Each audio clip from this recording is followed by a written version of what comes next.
atacador.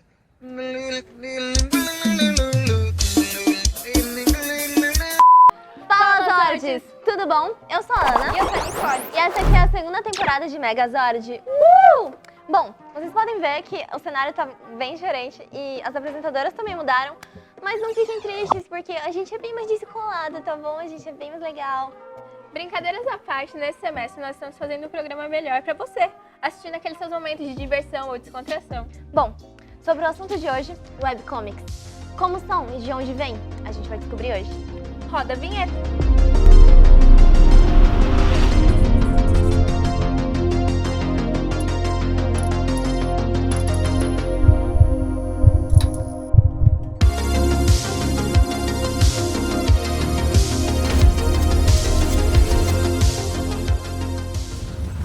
Mas você sabe o que são webcomics? Me conta um pouquinho mais, por favor.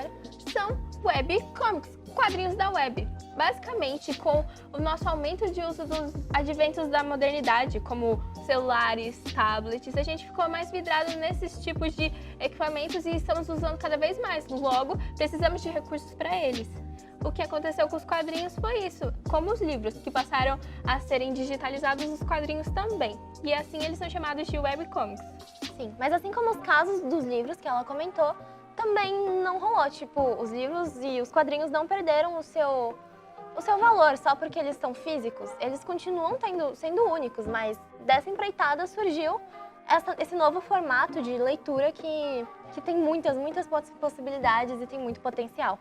Por eles serem especificamente feitos para o meio digital, a facilidade de acesso e de divulgação é tipo colossal. Realmente, qual que é o problema de você dar um clique, sabe? E tipo, principalmente com a questão das plataformas, né? Que as plataformas que possuem os diversos webcomics para você estar acessando, eles são muito importantes, eles ajudam muito a divulgar. Além disso, você não precisa mais arcar com os custos de impressões. Então, isso incentiva mais artistas independentes a entrarem no meio, porque, querendo ou não, as impressões são caras e leva muito monetário desses artistas. E, além disso, eles não ficam fadados a uma editora, então não corre o risco deles serem censurados e essas coisas. Sim, mas com os leitores, então, a interação que eles têm com os autores de webcomics, bom, é extremamente acessível, é incrível, porque em praticamente todo webcomic tem uma aba de comentários, onde rola uma interação, uma conversa entre os próprios fãs do negócio ou também entre o autor e os fãs. Então é muito legal porque rola todo esse baita feedback que pode ajudar na construção do autor como um profissional e também até mudar o roteiro, mudar o rumo da história. E sabemos que existem diferenças entre os quadrinhos e os webcomics.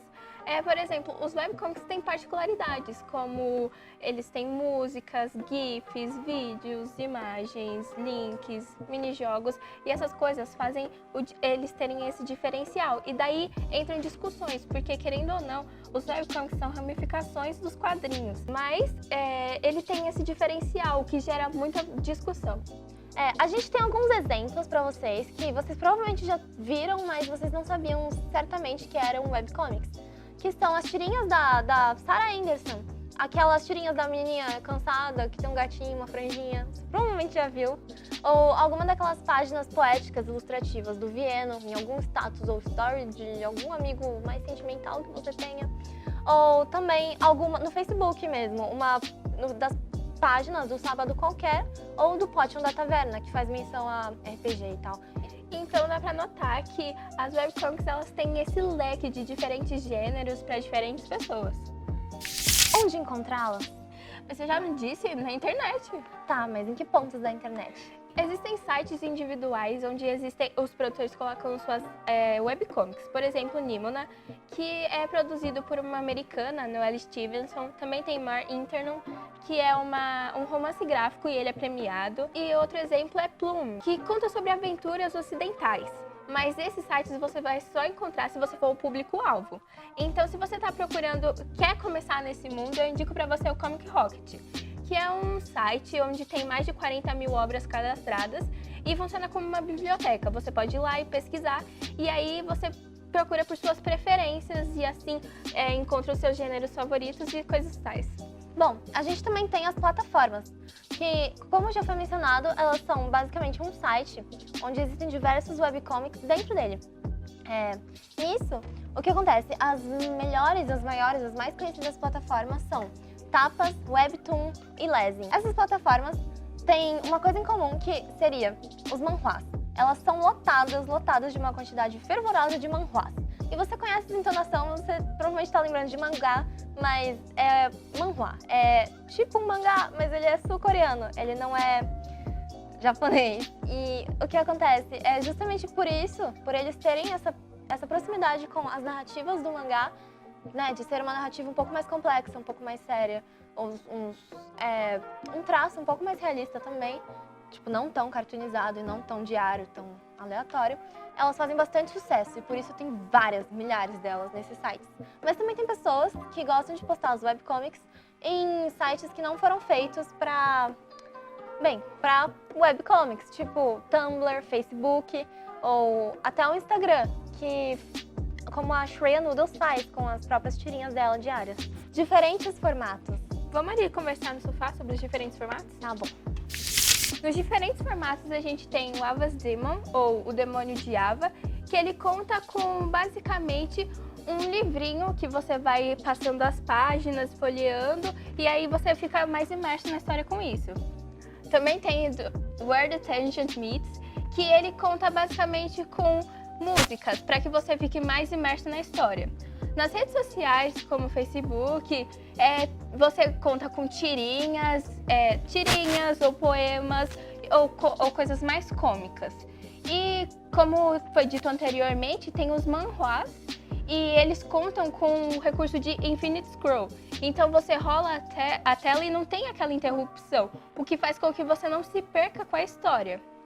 Bom, a gente tem um webcomic chamado Homestuck, que, cara, ele quebra todas as barreiras do HQ convencional.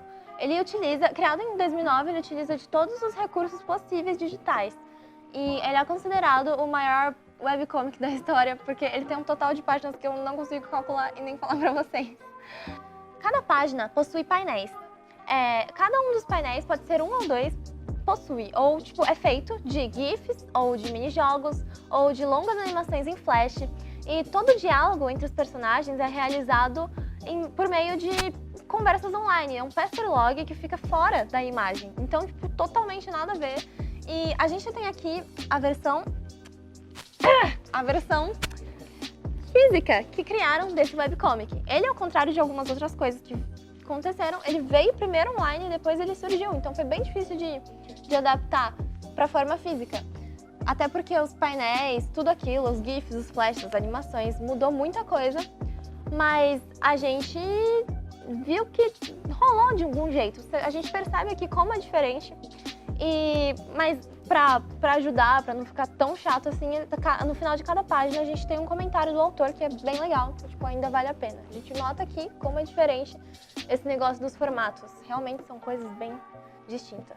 Você sabia que o Brasil também está inserido nessa parada? Como assim? O Brasil, diferente das webcomics internacionais, não conta muito com o monetário. Então, muitas webcomics tiveram problemas, como, por exemplo, Eventos Intrigantes da Era da Ferrugem, que acabou sendo cancelada e hoje o site nem está mais no ar. Bom, eu tô ligada que a gente tem King the Sun, que por mais que o nome seja em inglês, ele é brasileiro e tem duas versões, duas línguas, em português e inglês, no Tapas, das plataformas que a gente comentou antes. E eu acho que tem mais de 800 mil visualizações já, não é mesmo? E aqui no Nacional a gente também tem o Terapia, que é essa, diferente das outras, ela conseguiu bastante investimento. Então ela continua até hoje e tem até versão impressa. Bom, a gente tem vários outros como Belladonna, Bear, Cantinho do Caio, Last RPG Fantasy e também A Lebre e o Coelho. Mas a gente vai deixar só essas aqui por enquanto, porque senão a gente fica até amanhã falando. Adaptações. Você sabia que One Punch Man era uma webcomic? Ela começou com o seu autor, One, que ninguém sabe como ele é, e ele adotou esse pseudônimo. Ele foi postando e essa webcomic ela começou a ter sucesso, e então eles criaram um mangá. E o mangá também teve bastante sucesso, que em 2015 o anime foi lançado.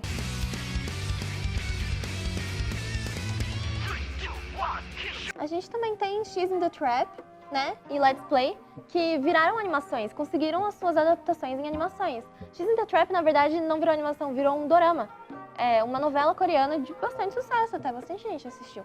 A gente tem também algumas adaptações de fãs, que, cara, são histórias, são spin-offs não oficiais, histórias criadas por fãs sobre aquelas obras que, cara, muito legal. Tipo, e às vezes elas são criadas em versões de narrativa ou em versões de comics mesmo. Então é bem interessante que cria esse paradoxo, né? Uma comic de outra comic. E, bom, a gente também tem as fã-dublagens, que são dublagens em que os fãs tentam dar uma vida pros personagens que eles tanto gostam através da voz, né? Então é bem interessante. Senhor, gostaria de comprar um coração? Por acaso você também conserta corações quebrados? Ah, não, eu só vendo corações, senhor. Entendo. É importante frisar que todos esses artistas eles disponibilizam os seus conteúdos gratuitamente. Então eles contam com sites como Catarse e Patreon para que as pessoas ajudem eles, fazendo vaquinhas ou vendendo as obras. Na verdade, tem algumas obras que são realmente pagas, mas muitos deles dependem muito disso, então é bom a gente sempre apoiar. Bom, esse foi o nosso programa. A gente espera que vocês tenham gostado de verdade do nosso cenário, dos apresentadores, que talvez não sejam tão bons assim, mas é isso. E, bom, é isso. Não esquece de curtir, de comentar e de se inscrever. Fala aqui embaixo algum webcomic que a gente não citou e que você gosta muito. E se você quer conhecer alguma que a gente comentou, começar a ler, por favor, fala, que a gente vai gostar bastante. É bem interessante esse ramo e vale a pena. E é isso. Tchau, Zords! Beijo!